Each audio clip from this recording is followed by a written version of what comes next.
Alright, so today is day, I'm guessing 4? 3, 4? I've lost count. As you might expect, working 12-hour days, cleaning up everything. So I knew I was gonna do this last, but my body is in a full shutdown mode and I'm trying to manage the pain of my entire body just hurting. So what I ended up doing, I took everything down, took the tarps off, took the ropes off, and just religiously started looking at everything. Now, before I even get to this, obviously my heart goes out to everybody impacted by the hurricane. I am blessed to have been on the way hurricane went. It stayed category 4, category 4, category 4, 3, 3, 2, 2, 1, 1. So we got the winds. We didn't get 150 mile an hour winds. We got the 80 mile an hour winds. And so I spent a lot of time, just like I did with Hurricane Irma, just sealing everything, like, because I don't want to take any chances. And if you've been watching the news, which I don't have TV, so I just kind of catch things on social media here and there. Absolute devastation, not just in places like Fort Myers, but as far inland as Arcadia, where entire motorhomes and RVs are like up to their roof in floodwaters. This only goes to show just how important it is to escape,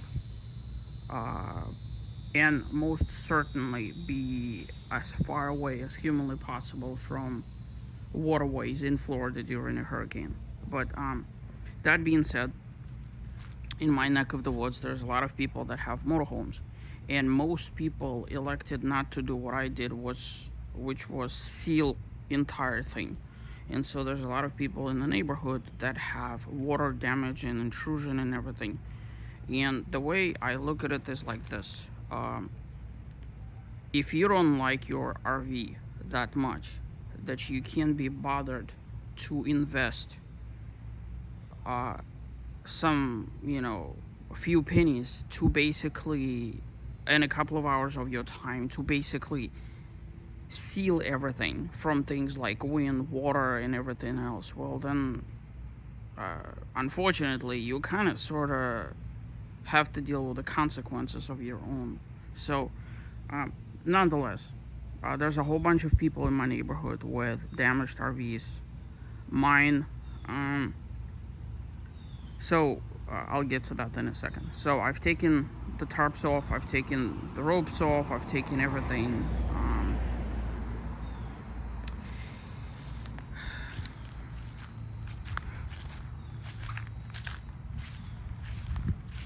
I'm gonna start over here. I have no idea what hit. Look at that. So this is like steel or aluminum. So it basically went, I'm guessing, like this, through the tarp, and presumably probably bounced off here somewhere. I still haven't found what that might have been, but whatever.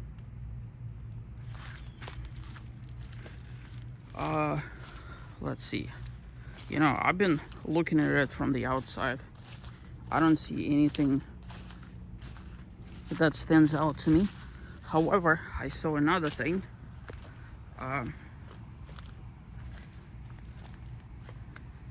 By the way, this whole thing isn't straight, simply because of the variables that I'm dealing with. In any event, one of the poles up on top, I believe, not this one, oops, but that one over there on the top, has a gnarly dent. So something must have hit it either from there this way or from there that way. And I looked at the roof and there's nothing damaged on the roof, but something clearly has put a gnarly dent. You could kind of see some of it over there. I don't know if camera's picking this up, but it's like from there to there. Like, so, oh, here's a couple more over there. Nevertheless, but other than that, mercifully, it's been spared.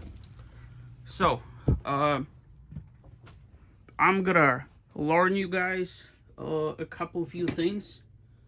This is more to do with buying RVs, but also inspecting damages post storms and hurricanes and everything. Obviously, there's a very good reason why I spend all that money to have a tarp carport type thing over my motorhome, because it prevents me from having water damage, even if there's any holes in the roof, which I don't know if there's are.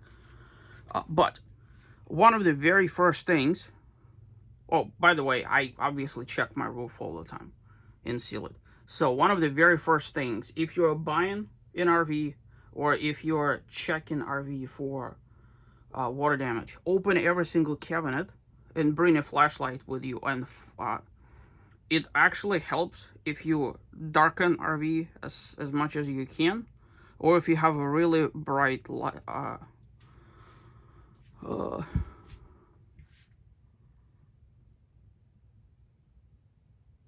flashlight. Forgot the word. So you want to be checking every seam everywhere for water damages. You're going to be looking at screws. They're going to be rusted if there's been water intrusion. That's your first telltale sign. If you start seeing rusted screws, that's bad. And you're basically looking at every single cabinet like this to see if there's been any kind of water damage. Another thing to look for is if there's water damage, it's not uncommon for your light fixtures to actually accumulate water, and then water dries up and stains this into like yellow.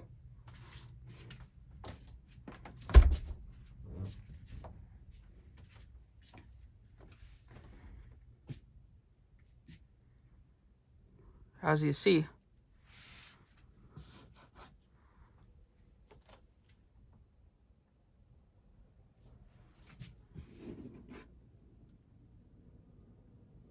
everything is good.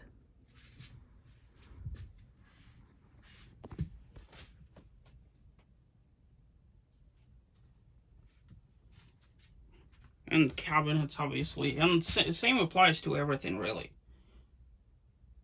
But I'm blessed to say that having sealed my motorhome, I spent probably an entire day sealing it as much as I could.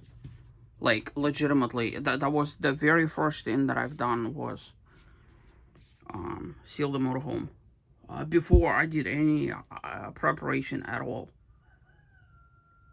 And so, judging by this little water stain on the glass right there, right, this is the only water that have come, this is on the outside, obviously, from the outside. And I'm guessing it's because where my tarp was torn and I had to put a second tarp over it and a third tarp over it.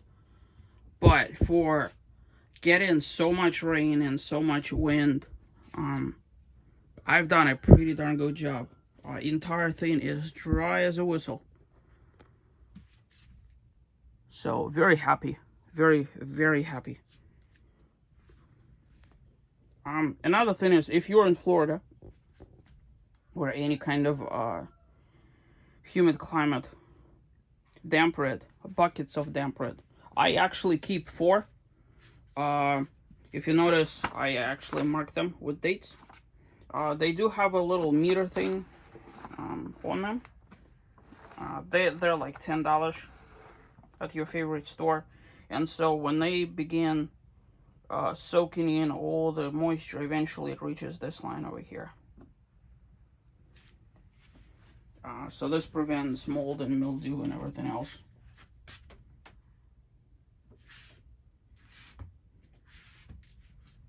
Alright, well, that's kind of an update for this. I'm gonna wait till October 10th when I get the tarp to basically put the tarp up.